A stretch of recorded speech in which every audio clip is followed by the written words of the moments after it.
अच्छा, तो आज हम जिस स्रोत पर बात कर रहे हैं उसका नाम है प्रधानता का प्रभाव और आकर्षण। बड़ा दिलचस्प टॉपिक है ये। हाँ, बिल्कुल। क्योंकि अक्सर हम सोचते हैं कि शक्ति मतलब सिर्फ शारीरिक ताकत। सही कहा। पर ये स्रोत कुछ अलग कह रहा है ना?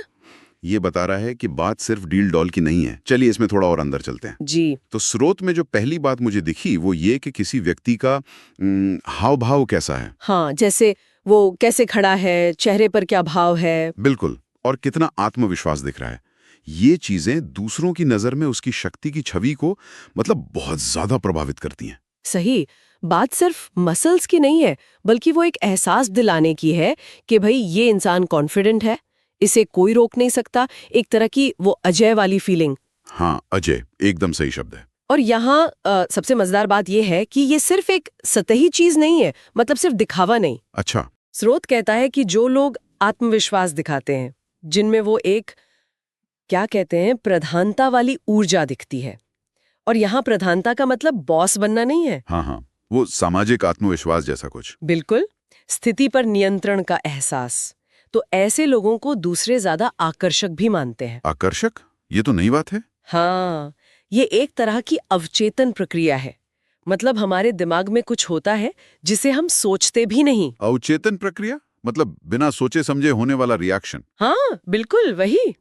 जब कोई व्यक्ति बहुत सहज दिखता है, आत्मविश्वास से भरा हुआ, तो वो बिना बोले ये मैसेज दे रहा होता है कि भाई सब मेरे कंट्रोल में है। अच्छा।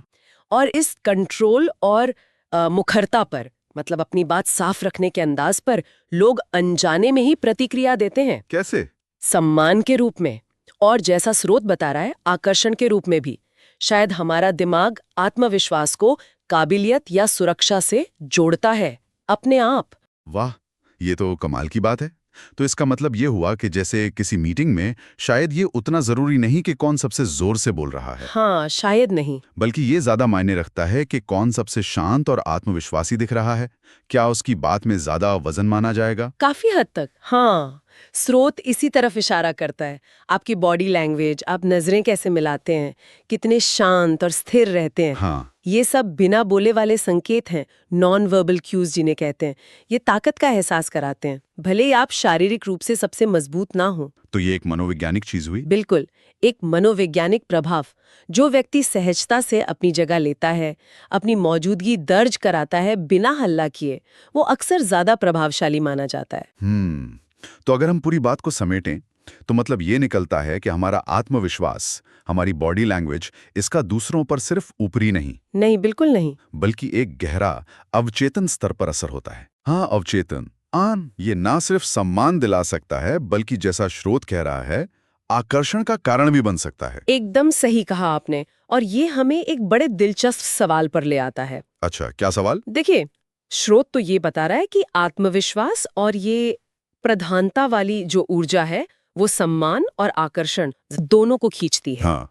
तो सोचने वाली बात यह है कि क्या इस तरह की प्रधानता को कोई जानबूझकर सीख सकता है?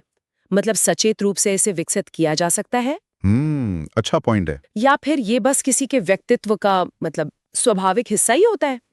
और अगर इसे विकसित किया भी जा सकता है, तो दूसरों की धारणाओं पर इसका असली असर कितना गहरा होगा, कितना टिकाऊ होगा, इस पर वाकई गौर किया जा सकता है।